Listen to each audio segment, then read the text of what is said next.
Wherefore take unto you the whole armor of God, that ye may be able to withstand in the evil day, and having done all, to stand. Stand therefore, having your loins girt about with truth, having on the breastplate of righteousness, and your feet shod with the preparation of the gospel of peace. And above all, taking the shield of faith, wherewith ye shall be able to quench all the fiery darts of the wicked.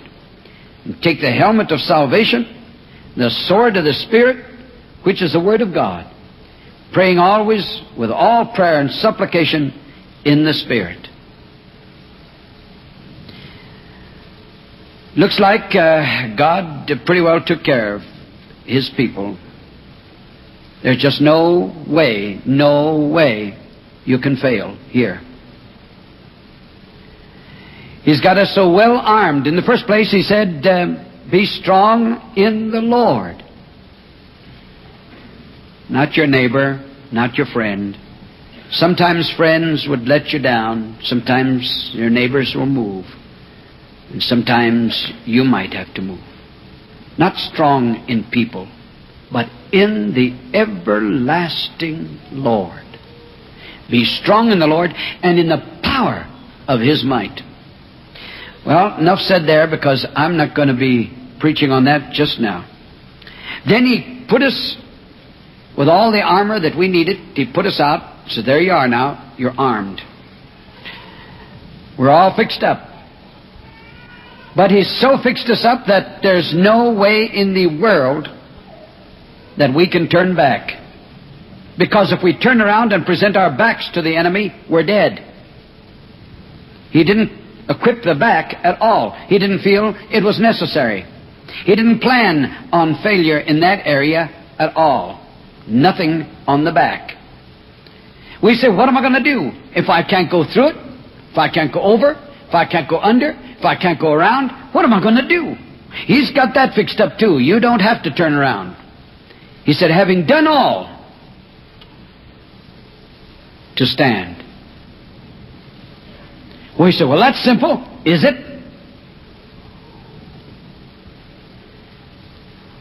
It may be for you, but I have found occasions when the thing I wanted to do the most was to run. Just get out of there as fast as I could. And it was impossible to run. The only thing you could do is stand. And when you stand, He's right there like He promised, and He'll do the job for you, get you through. And not only that, then pour out blessing upon you, and you'll hardly be able to contain it. Do we miss because we try to do things on our own? I believe in qualifying myself and qualifying. I believe in that. Let's go to school. Let's get all the qualifications we can. Let's equip ourselves the best that we know how. I believe in that. But there's some things you're not going to be able to figure out. And the quicker we understand that, maybe the more victorious we will be. God wants to do things for His children. And He wants to do them His way. He don't have to tell me how He's going to see me through. He don't have to tell me His strategy at all. He'll get me through somehow. When Mary and I were moved from the eastern Transvaal, from the Swaziland into the eastern Transvaal in 1942, into that vast primitive area, well, just east of the Drakensberg range of mountains that stretch to the west and run the full length of Africa practically. Some areas it's very high, and some areas it's not all that high. In our area, it was quite high, went up to over 6,000 feet. And sheer cliffs, 2,000, 3,000 feet, like sliced marble, beautiful beyond description, to the west, not too far away. And that land rolling on to the great Kruger National Park. Beyond the Kruger National Park to the little mountain range, coastal mountain range that merged with the blue of the sky. Beyond that, the great Indian Ocean and the Madagascar Straits. In that vast area. They told me that there was 1 million people, 1.5 million people in there. And I wanted to find out where they all lived, where they were. I wanted to know where the chiefs were. I had to know. If I wanted to get permission for something, I wanted to know where to go to get it. I wanted to know where to pitch my tent. I wanted to know which direction to advance. There's no point in advancing where there's no people. I wanted people. That's what I was out for. And so I followed every trail, every track, every road. I followed it. If I couldn't get there by car, I went by horse. If I couldn't get there by horse, I walked. I made it. I got there. I knew every trail like the back of my hand. It stood me in good. I remember one December day. I know it was December because I was balancing my books. And I never did prepare myself for books, you know. That's one thing. I never knew that I'd have to keep books. I thought I was just going to be a preacher. I wept and cried and prayed and asked God to deliver me of those books, but He wasn't sympathetic at all. Nor was old General Budget. He wanted to know where every penny was that he sent to the field. And I knew he ought to know, and I'd get up and wipe my tears and say, all right, help me, Lord. And He helped me until finally I knew how to do it. And it was December. I was busy balancing my books to get a balance sheet out to Kansas City so that old General Budget would know what happened to his money. Early in the morning I was working on them before daylight because it's hot after daylight. It begins to get hot very fast. Mary was up after a while and she had breakfast ready and called me. Breakfast and prayers. And I went back to my office. Then a car drove up. And way out there, 80 miles from anywhere, and a car drives up, it's something. And I jumped up and went out to see. And here was a carload of government men. 4 of them. The leader was a fellow by the name of Schmidt. I invited him out. Of course, in Africa, any time anybody comes, it's either tea time or coffee time. If they're of English descent, it's tea time. If it's Dutch descent, well, it's coffee. Or if they're American, it's coffee. We had coffee that morning. Mary got it all out there and all the fixings, and we had coffee. And they said, Missionary, we've been up here to the government offices, Bushbuck Ridge. They couldn't help us. They said, if anybody could, that you could. We are engineers and surveyors and mineralogists, and there's an area here that we need to find out about and survey. We have no record of it in our maps, and we have to find out. They tell me that you can tell us if we can get in there or not. He laid a map out there, and I says, oh, you mean here? And he said, yes. Well, I says, you can get in there. There's nobody there. What do you want in there? Well, we've got to map it out. We've got to survey it. We've got to look it over. I says, all right. I'll take you down there. But I says, there's no way. You finally run out of trail, and there's nothing but game tracks, and you have to follow the game trails. They said, that'd be all right. We can get around. Now, listen, I says, I can't stay with you. I'm sorry. I'm working, and I've got to get my books in, my book balances in, but I can take you down. I'll have to leave you. You fellas take care of yourselves? I says, it's very primitive, you know. I'd hate to come back in a few days to hunt for you and find a hat here and a boot there and a shirt over there and a jacket over there. That's not nice. I said, I wouldn't want that. They said, we can take care of ourselves. We've done a lot of it, missionary. So I got into my pickup. One of my boys was with me, my youngest boy. He was on Christmas vacation. I couldn't drive that pickup out of the yard without one of those fellows with me. He was there. And so we drove along, and the carload followed us 40 miles north on the Macadam Road, and then sharp to the left and into the blue. Tortuous, winding trail. Everything bone dry. It hadn't rained for so long. Oh, my, it was dry. The leaves in the trees were shriveled and burned. Many of them had fallen and just lay there helter-skelter. Even the limbs had broken on a lot of the trees. The grass, what little was there. The game had devoured most of it, but what few blades of grass were there was so dry you'd touch it and they'd powder in your hand. We drove along carefully, watching out for hardwood stumps and potholes, and twisting, agonizing. We made it 15 miles in there, and then there was no more trail. We got out. We were on the high banks of the Great Oliphants River now. It flowed to our right, deep and wide and, well, beautiful.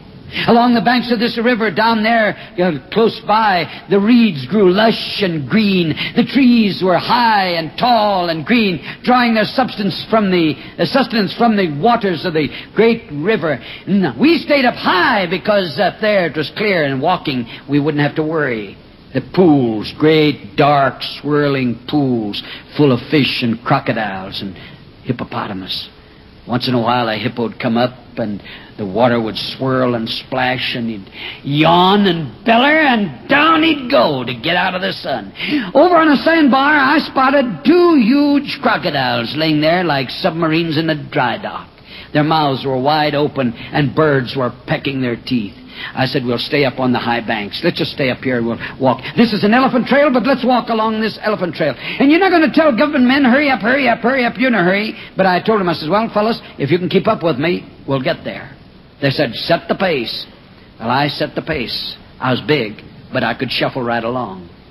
Dust devils were swirling and picking up leaves and twigs and dust and dumping them mischievously all over us. We'd rake them out of our shirts and blow them out of our eyes and mouth and spit them out of our teeth and walk on and just to duck some others. Up on the hillside was a great herd of zebra watching us carefully, flicking their tails and wiggling their ears. Something happened that gave them the alarm, and they went in a cloud of dust over the top. That started everything else off.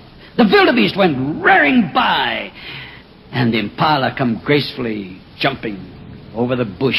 They went on. 3 big giraffe were standing there watching us.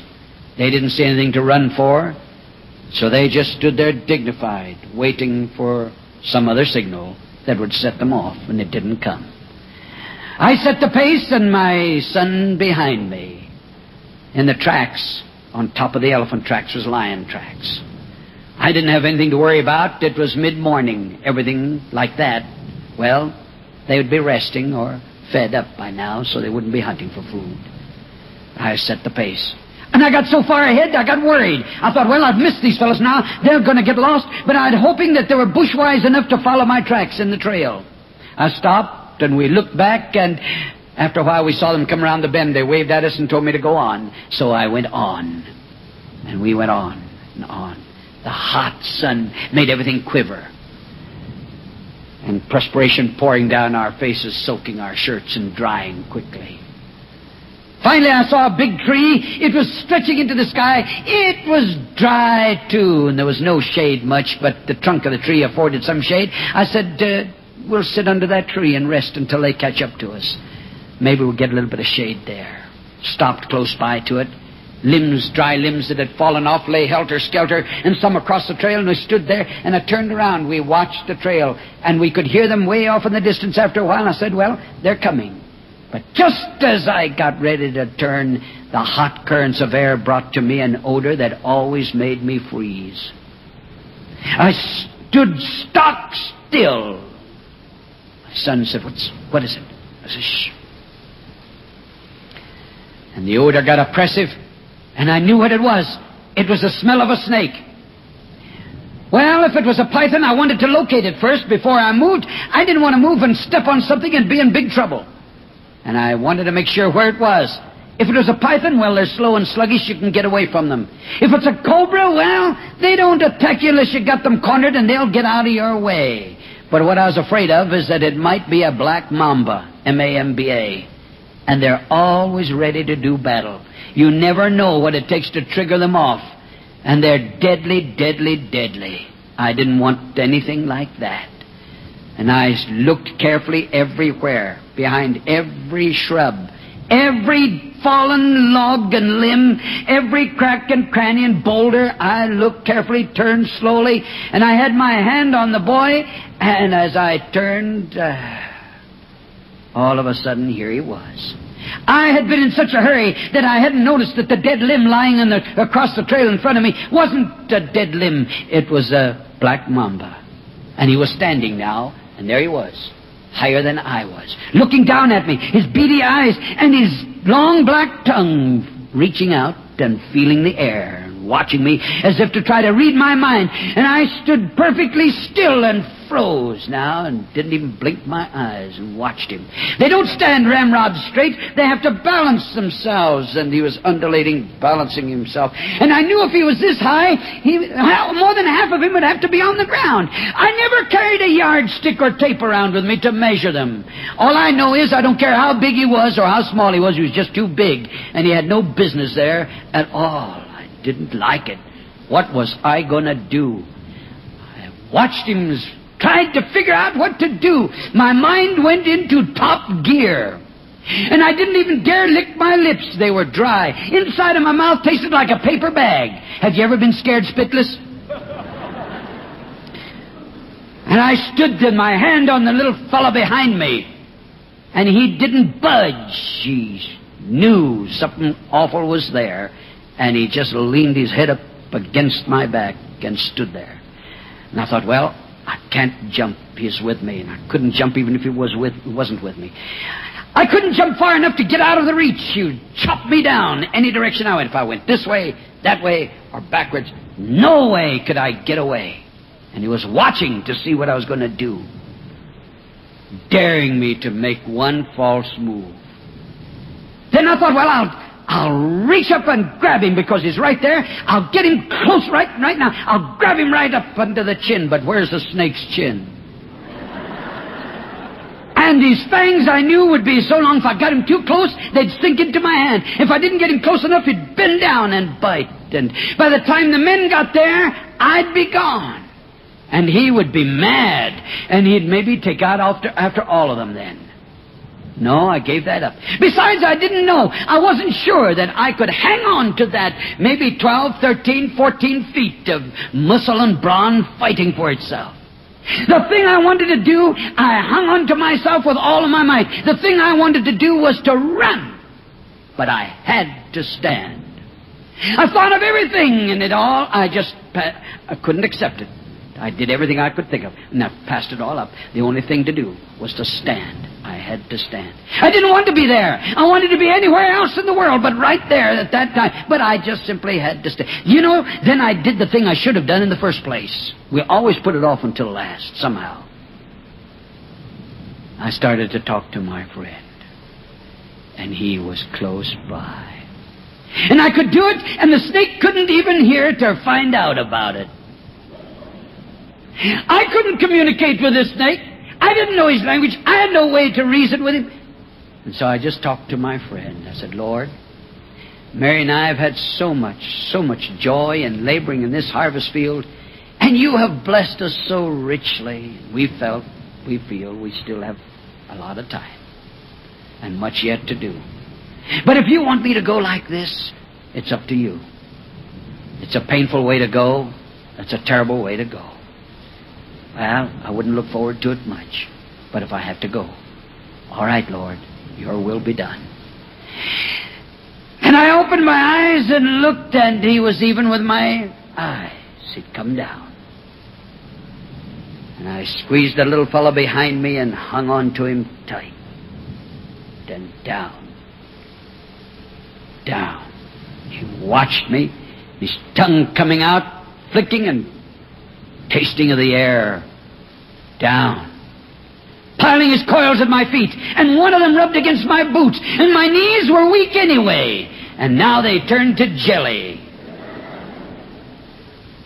Determinedly I grit my teeth and stood there. Down. Down. When his head was about even with my knees, then I thought, now I'll run. Then I said, no. My friend started it all. He's taking care of the whole thing. I'm going to stand right here. He pulled away, straightened himself out, and in a little cloud of dust, drug himself down the bank, into the reeds, and up the tree. I think I'd been holding my breath the whole time. I can't be sure how long it was. It seemed like an eternity. And all of a sudden, there he was in the tree, and I said, thank you, Lord. Thank you. I had no way to deal with that situation. He took care of it. The men came up just about then, and I turned around, and I said to Dennis, it's okay. He said, it's gone. I said, yeah. And Schmidt looked at me and says, what's the matter? Are you sick? I says, no. No? He says, the sun bother you? I says, no. Never bothers me at all. He says, you look awful. And so I pointed to the ground. He says, a snake. Where is it? And I pointed up a tree. He says, a black mamba. What happened? I says, wait a minute. Sometimes they travel around in pairs. Let's make sure the other one isn't around. And so we cleared the area. And then we sat down in what sparse shade we could find. And I told him about my friend, my Heavenly Father, my Lord, that takes care of His people. Having done all, to stand. And they sat there and looked at me and nodded their heads and said, truly, that's the only way you could have taken care of it. It's wonderful to have God on your side. I took them to where they wanted to go, and I left them and came back and got into the pickup, and we drove out of there carefully. And onto the main road, and then we whirled along, the windows wide open, the wind sweeping in, and the tires whirling on the pavement, and the engine ticking over, going about 60 miles an hour. And I was thanking Him again. And as I was thanking Him, He came in and joined the party. He sat there on the seat of the pickup with us. All the way home, we had a great time. Got back there to park the pickup and went into the veranda. Oh, I didn't do bookside today anymore. And after a while, Mary came from the clinic and she says, oh, you're back. I says, yeah. She says, what's the matter with you? I said, sit down here, I'll tell you. She sat down on the lounge, and I told her all about it. Then we got down there on that veranda, at that lounge, and prayed and rededicated our days to Him. And He came and He blessed us so richly. Personally. Sometimes we hurt ourselves, sometimes we hurt our friends, when we just could let Him do it for us.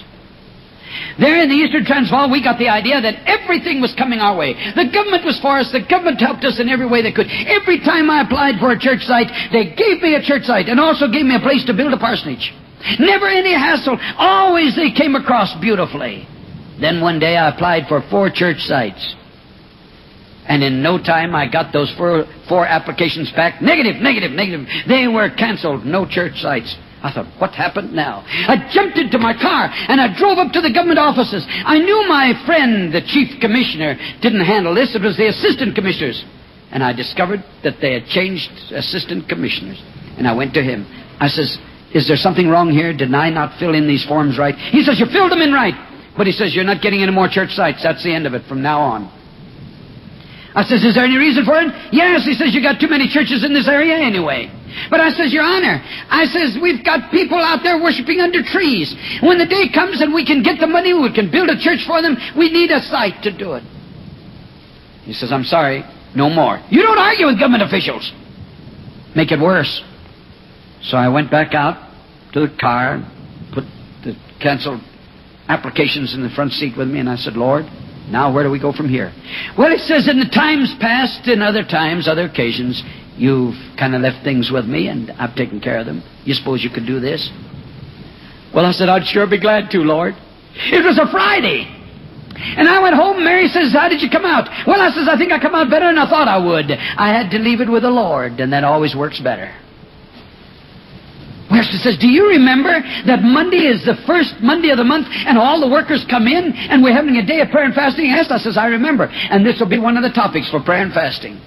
Monday came, and the first thing we did was get down and pray and fast about this situation. We prayed that God would change this commissioner's heart or get him out of the way so that God's work would not be hampered. We prayed and prayed and prayed until about 1 o'clock. Then we got so blessed we almost forgot what we were praying about. We got up and had a great testimony. You know something? God didn't tell us what He was going to do. He just assured us He'd take care of the situation. We didn't have to know. You think you have to know? You don't have to know. Let God do it Himself. Monday went by, Tuesday went by, Thursday went by, Friday came along, and my friend, the chief commissioner, he stopped in for a cup of coffee. Every time he was in that area, he knew he could get a good cup of coffee, because he discovered that I long ago had a policy that it doesn't take an awful lot of water to make good coffee. And he liked it that way.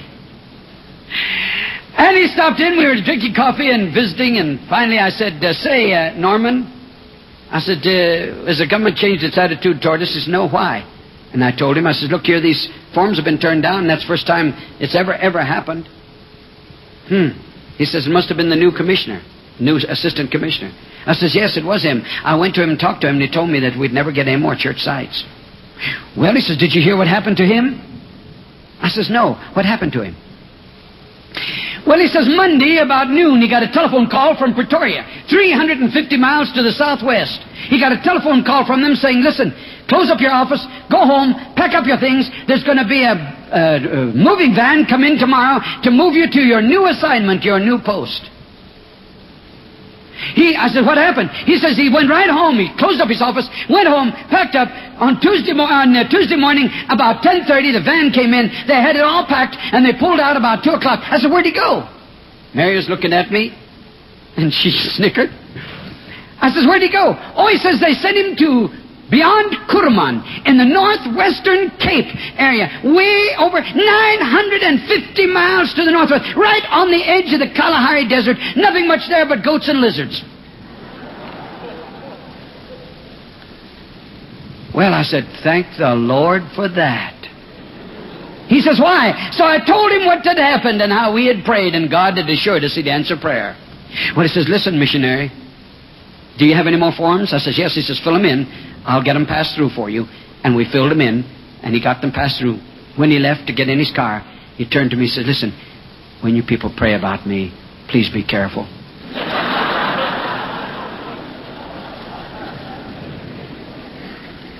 Nobody got hurt. Nobody got hurt.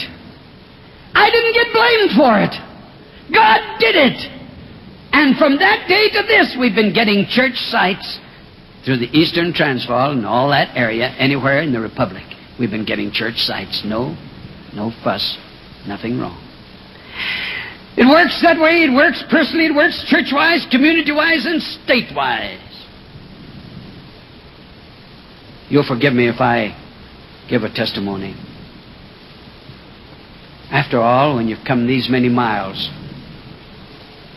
with somebody along with me like my Lord, you got a testimony. Mary and I were appointed to go to Africa in 1936 in January. We left in February. You wouldn't believe it. Look at me now. I was a basketball player. I was on the first team all through high school and all through college. They have grasshoppers for basketball players now. And Mary was also on the first team all through high school and all through college. And track team, why, I'd run up and down those mountains of Swaziland. I could run as fast as a rabbit all day long. And so, worked out beautifully, strong and well. Went to Africa, young, enthused, and worked. Mary, a registered nurse, and I had charge of Bible school and all that district. And she worked hard, a big clinic. Everything went okay until about 5 years had gone by. And then she got an infection of the sinuses. And nothing would clear them up. Nothing. Oh, my. The doctors tried everything. In those days, they didn't have antibiotics. And, it was difficult. There was no way to clear it up. And they warned her. Said, it may drain into the bronchioles and infect the bronchioles. It may even end up as asthma.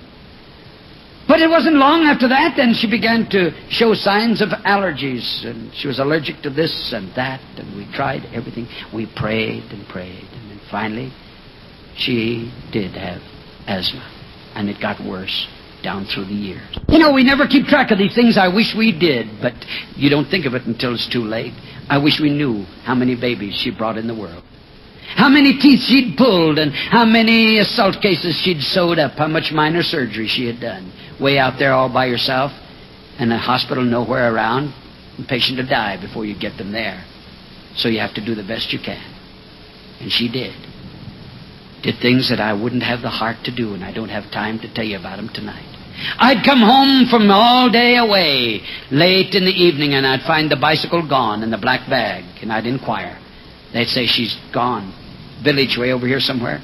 They always tell you just over the hill, but they mean over that other hill, the other hill, the other hill. And so you keep going over hills. And, well, finally you get there, maybe. And so I'd start out with a pickup. I'd take it and go, follow the trail. And I'd shout and ask questions as I passed villages, and they keep pointing ahead. And I'd just keep on going. And find her, out of breath, sitting on the side of the trail, the bicycle laying there. She'd pedaled it as far as she could to try to get back. Pile the bicycle on in the black bag and bring her home. We're always able to somehow control these things with the medication. But as the years went by, it got worse. Oh, yes, we prayed and prayed, anointed. But we never asked any questions. If this is what God wanted, we just keep on. And we kept on. And God kept blessing. But finally, in the year of 1970, in the month of May, she had an attack. We were in Johannesburg at the time. And the attack wouldn't let up. They tried everything. And some of the medication that they have, well, the after effects are just most undesirable. And when you can't breathe, you can't eat. And when you can't eat, you lose your strength. And months went by. June, July, August. We tried everything. September, October. I thought, I'm going to get out of here. And I piled her into the car and drove north and went by Petersburg and picked up one of our nurses, Juanita Pate, on into Rhodesia, clear on up to the falls to try to get into a different area. Maybe it would break the attack. But up there, we landed in a hospital.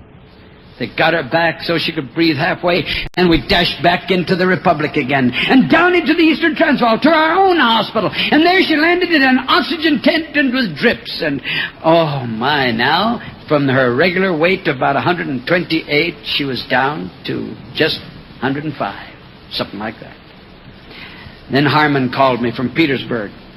Bring her here, Dad. Our doctor thinks maybe he can help. In desperation, grasping for any help, we took her there. And the doctor examined her. He says, her heart is about finished. We'll have to somehow build up the heart.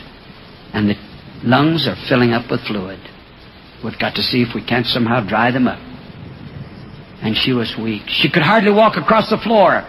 And he promised to do the best he could. Then he came to Harmon and I, and he said, I'm sorry to tell you this, but he says, she's not going to be with you long. 3 months, 6 months, she's through. I don't have any hope. Even if we can improve the breathing, she's too far gone now. Everything is wrong. He did improve the breathing. He was able to help. In the month of February of 1971, we were out all day one Sunday and had services. She wanted to go, so he said to take her. So we took her. Came back and says, I feel good enough. I think I'll get some sandwiches for lunch. And she went to the kitchen. And I heard the pots and pans clatter a bit, and then everything was quiet. And I jumped up, and I ran to the kitchen. She slumped over the kitchen counter, a match in her hand, the gas flame burning close by. I picked her up and set her in a chair and noticed that all one side was completely paralyzed. Arm, face. I tried to talk to her, and she couldn't even talk back. Her speech was gone. I picked her up and took her to the room and called the doctor, and he was there in no time. He stayed with us all that day and way late at night into the early hours of the morning. He says, you can't expect much now. He says, maybe if you keep on, she'll get back some of her use of her hand and a little bit of the walking. But he says, I don't think that the speech will improve much. February. The speech didn't improve much. It didn't improve. Things got worse and worse. March went by. I learned not to sleep. I sat in a big chair, and the least little movement or noise, I was up. Dr. Phillips says, bring her home. And I wrote him and told him all about it. He says, bring her home. And the doctor says, don't move her. You get her up there 30,000 feet in the air, and she passes away, and you land in some foreign land, and you'll have an awful lot of difficulty. You don't want that. Doc says, no. And so we stayed on. And oh my, the valley was long and deep and dark. Sometimes it gets awful lonesome. And then I discovered that I wasn't down there all by myself, that I belonged to a great family around the world. And all of a sudden they were there with me, the whole crowd that they call Nazarenes around the world. The missionaries told the workers told their churches. Those churches all got to praying, the people around the United States and around the world. We got letters, we got telegrams, we got messages and telephone calls. And the light begins to open up at the other end. And you feel, oh my, I guess I wasn't by myself after all. It's just great, great to belong. And things got worse, and finally in the month of April, we took her to Johannesburg in desperation. And in Johannesburg, they gave us no hope. And we stayed in one of our missionaries' homes there, Dennis and I, and every day we stayed there at the hospital with her, and she didn't even know we were there most of the time. And then one morning early, about 4 o'clock, I couldn't sleep at night anyway, and I hadn't been sleeping. Dennis would sleep, and I'd envy him, and I'd just lay there. And the telephone rang about 4 o'clock. I'm sorry, the doctor says to wake you up. I have bad news. And I said, Doctor, I was awake. He said, we had to put her in intensive care. She's had a stroke and she's in a coma. And we cannot make contact. I says, can I see her now? He says, as soon as you get here. Whenever you can. And the whole missionary family was up in no time because they heard the telephone. They wanted to know what was the matter, what was going on. I told them, and we all piled in cars and we went there. There were 3 doctors and 4 nurses working with her. And she was deep, deep, deep in a coma. Thursday morning. The doctor said, do you have any people to notify? She, at this rate, won't be with us any longer than Saturday night. So I telephoned our daughter in Kansas. And I told her to find Dr. Phillips wherever he might be and explain to him and then tell our folks too. Her folks and mine. And she found Dr. Phillips all right. And she told him. He telephoned the generals and told them, and they telephoned the DSs and told them, and in no time the wires all over the United States were burning back and forth. This terrific family of the Church of the Nazarene.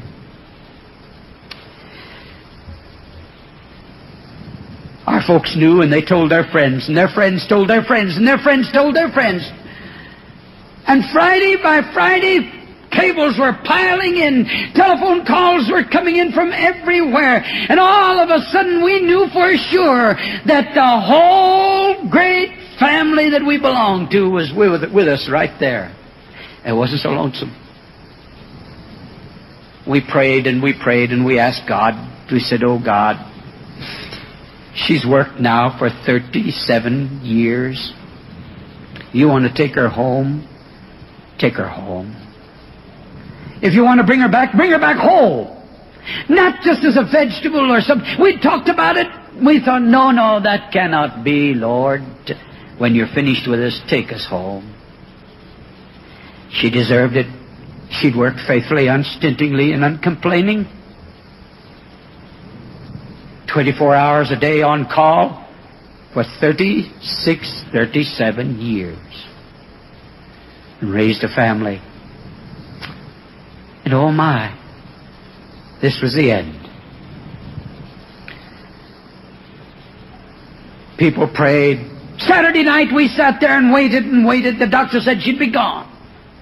11 o'clock the doctor came to me and he says, Missionary, Reverend, go home and get some rest. If there's a change, we'll let you know immediately. Go home. Dennis reached down and lifted me, pulled me. I got up. He drove me home. In a little while, Dennis was sound asleep, and now it was about 1:15. Dark, the lights were out. And I was laying there, unable to sleep. And all of a sudden, beside my bed stood my friend. And he said, all these years you've left things with me. But this one thing you have not seemed to trust me with. But I said, Lord, I thought I'd left it all. I do whatever you do, Lord. It's all right with me. Your will be done. He said, all right, roll over and go to sleep and just leave it with me. I rolled over and went to sleep for the first time, and I slept until about 5:30. I had telephoned the hospital, and she was still there, still in deep, deep coma. Sunday morning it was. We dashed to the hospital, and we stood by the bed. She only weighed about 95 pounds. Thin, blue, no circulation, hardly able to breathe. A warrior. I took her hand and tried to talk to her. No contact. 3 times that Sunday morning we were there. And that Sabbath morning, every church went to prayer out there, and they prayed. Prayed through the Sunday school hour. They forgot to close for Sunday school and going to church. They prayed right on through into the church hour. They prayed right on until about 2 o'clock. And then they told us as they witnessed after that, they got so blessed they had a revival, and they got up and testified and wept and cried. 8 of us went up to the hospital at 2 o'clock. We went up that elevator to the 13th floor, the ward where they kept the intensive care patients. The elevator doors opened up, and over there, the 3rd bed, all of this life-sustaining business was there. The tubes, the gleaming implements, and everything, it was there. But the bed was propped up a little bit. I thought, I wonder if they've moved her. Then all of a sudden, I noticed she was looking over there toward the elevator and saw us, and raised a hand that had been paralyzed and waved it at us. You don't believe in miracles? Then you can't believe in my Lord. He never changes. He walked the shores of Galilee. He made the blind to see. He healed the lame and the halt. He raised the dead. That Sabbath morning, I saw a miracle. Dennis went by me like a flash. It's wonderful to be young. The other missionary swept by me, and a little dark-haired doctor grabbed me. He says, "Missionary, something dramatic has happened." I says, "I see. What happened?" He says, "I don't know. But I was standing there by the bed just a little while ago, and I wondered how much more the little lady could take. And she opened her eyes, and I thought she could see me. And so I greeted her. And she greeted me back. The first that she'd spoken and been able to make any sense out of since February. And he said, "How do you feel?" She said, "I'm thirsty." The only water she'd had or liquids was through these tubes. And so, he says, I got her some ice water, some cold water, and I gave her all the water she wanted to drink. She said, "Doctor, if I had my glasses, I could see better." I rummaged around and I found her glasses. I cleaned them up for her, polished them up, and I put them on her. And she said, "Thank you." I says, "Will she be all right?" He says, "I don't know. She was supposed to be gone last night." I says, "How long would it take you to know, doctor?" He says, "Give us 10 days. We'll have to run all kinds of experiments now, all kinds of tests to find out." I says, "Doctor, you wonderful fellas. There wasn't a time there wasn't a doctor in that ward and nurses ready right there and then." And I says, "I love you for that. It meant so much and it was comforting. You're great fellas. But I says, after all, you can only do so much. You can only go so far. God has to take it from there on. And of all of your 2,000 patients or more in this hospital, this one has been prayed for around the world by more people. And God has seen fit to answer prayer." He backed into the elevator, and he let it close, and he looked at me like he thought I'd be his next patient. And I went over to the bed and crowded in, everybody standing around. And I took a little thin, transparent hand and looked down, and tears rolled down her face. She whispered, "I've come back." That afternoon, Harmon came in with his family, and we had a great family reunion. Sunday evening, Mary fell asleep, deep, peaceful sleep. And we tiptoed out, got in our cars, grateful, thankful, bells ringing, went to our respective places of abode and went to bed. And, I'm thick-headed. I don't learn very easy, and lights were out, and I was laid there, and I thanked him. Then all of a sudden, I got panicky. I got alarmed. I said, "Oh, Lord, what am I going to do? 6 long weeks in the hospital, all these tests, all these specialists, all these x-rays, everything that's gone on, and I'll be alive the rest of my life paying for it. Where am I going to find out how I can pay for it?" Oh. And there he was by my bed again. He says, "You don't learn, do you?" He says, "Do you suppose if I could do what I did for her, that I could also take care of the expenses?" I wanted to crawl into a little hole somewhere and hide. I said, yes, Lord, I know. Excuse me, pardon me, forgive me. He says, you go to sleep. I went to sleep. I slept peacefully until about 6:30, and I telephoned the hospital, and she'd slept great. And the nurse says, we're just getting ready to give her a morning bath and give her a breakfast. I tell her we'll be there at 9:30. 9 o'clock, Dennis and I went out to get in the car, and the postman come by. And he says, are you Reverend Schmelzenbach? I says, yes. He says, please sign for this. He handed me a registered special delivery airmail letter. I signed for it and looked at it. I went back into the house and into my room and shut the door. I slit the envelope open.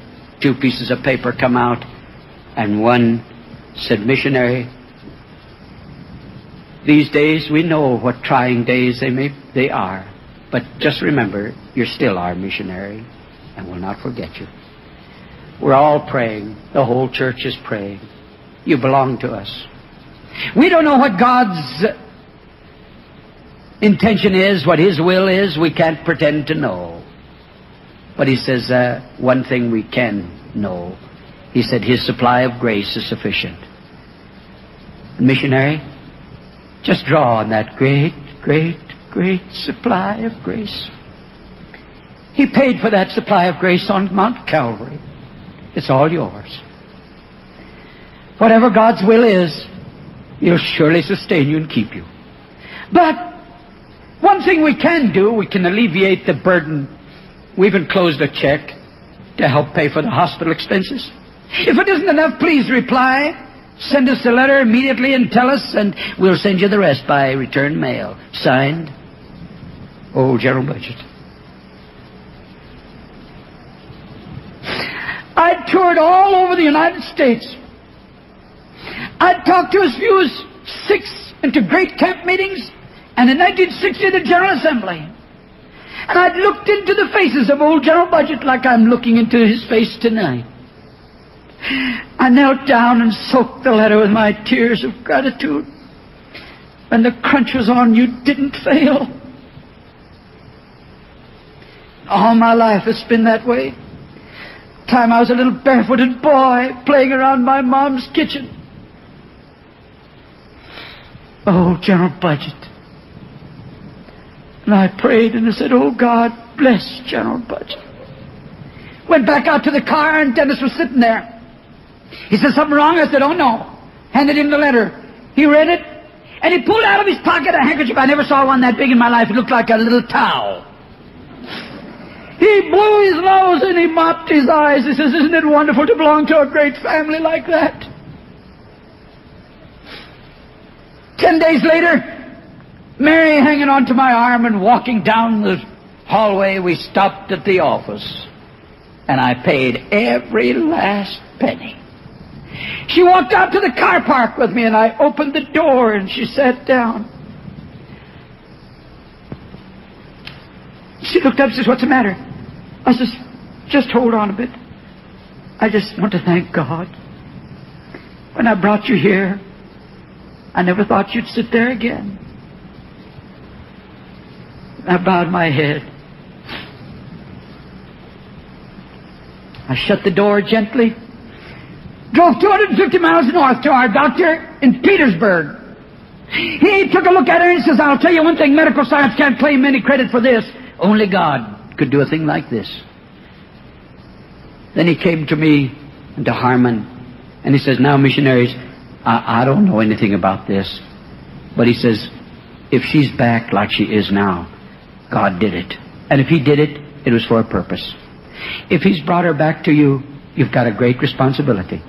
Missionary, you can't keep her here much longer. The pressures here would be too much. If you want her to live, take her back to her people. I said, all right, doctor. I told God that He could do what He liked with my life. All down through my years, He's had control. If that's what He wants, doctor, all right. But 52 years in the land, you're not just going to turn your back on it and lay your armor down and walk away. It's like dying. The people you love, the people you grew up with, I spanked them. I dedicated them. I disciplined them. I put them through school. I married them. I baptized them. I prayed for them at the altars. These were my people. But the God that brought me through that other tunnel, He was there again. And He said, it's all right. Come on now. It's all right. I've still got much for you to do. What could I do in America? Who wants an old fellow like me to pastor a church? Besides, you talk a different language. Your culture is different. And I declare I couldn't pastor a church in America. I'd been in Africa all my life. I was finished. But He kept on telling me, no, you're not. You're not finished. I couldn't figure out what He wanted me to do. Maybe to janitor a church or something like that, or sweep the sidewalks. All right, I'm going, Lord. I'll do it. And He'd give me peace. A year later, at the airport, the Johannesburg General Airport there, International Airport, in that great foyer, here they come, our friends, the Africans, the missionaries, and our family. They made a big circle around us and came in tight and close and put their hands on us and sang quietly, as only they can sing. Then they prayed, oh God, You've brought us thus far. You know the rest of the way, and You'll take us. Then we walked down that ramp and into that plane. We sat there. There were 3 seats. Mary sat next to the window, and I sat in the middle seat, and we looked out, and they were all up on the observation deck. We tried to wave. My hand felt like lead. They sealed that plane, and we trundled down to the end of the runway. They turned around, and they blazed down that concrete and scorched into the air, blowing smoke and fumes and into the sky, facing the west, racing with the sun, higher, higher, over Botswana, over Southwest Africa, over the Indian Ocean, higher. And the pilot came on. I know they left part of me down there on that airstrip. My heart was broken. The pilot came on and he says, we're going 36,000 feet and we're doing 6,500 knots an hour.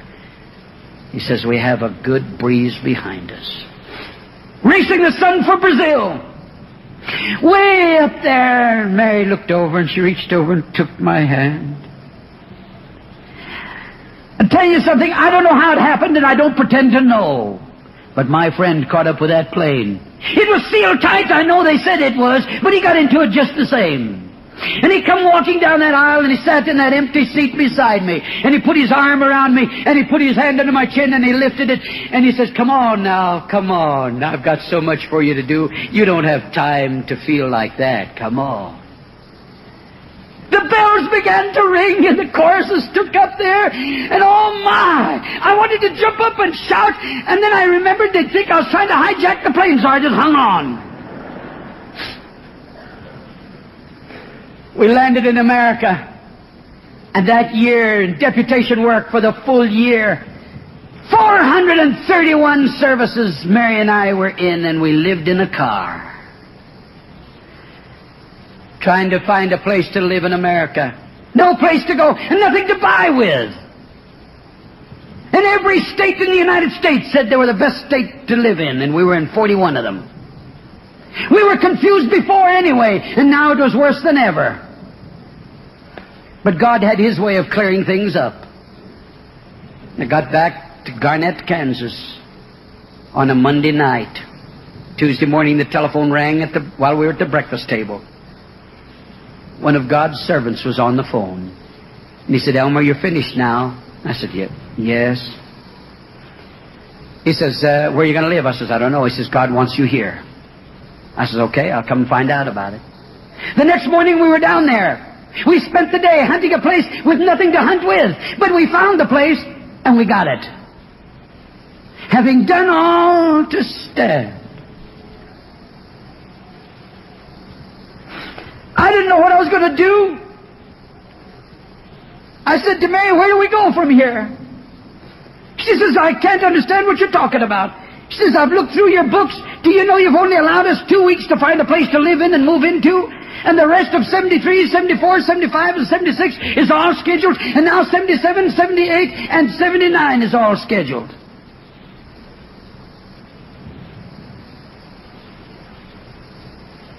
I never asked for a meeting. God did the scheduling. He's going to keep me alive to see to it I fulfill His schedule. Keep me strong enough to do it. And Mary, well, you'd never know her. This summer, when we have a little time, we're going to Weight Watchers.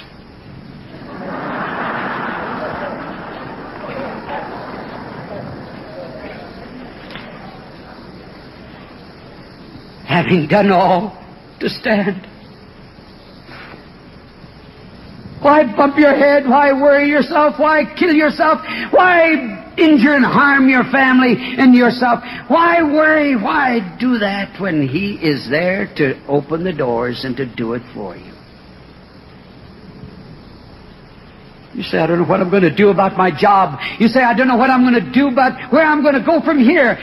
Well, do you suppose we could just leave it with God?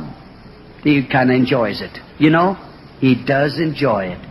Because when He gets through doing it for you, He's so grateful for the privilege of doing it that He pours out buckets of blessing upon you. And all you can do, I don't know about you, some people shout and hoop and holler. All I can do is stand there and cry and weep and holler. Well, sometimes I get out a hoop every little while, but this is our God.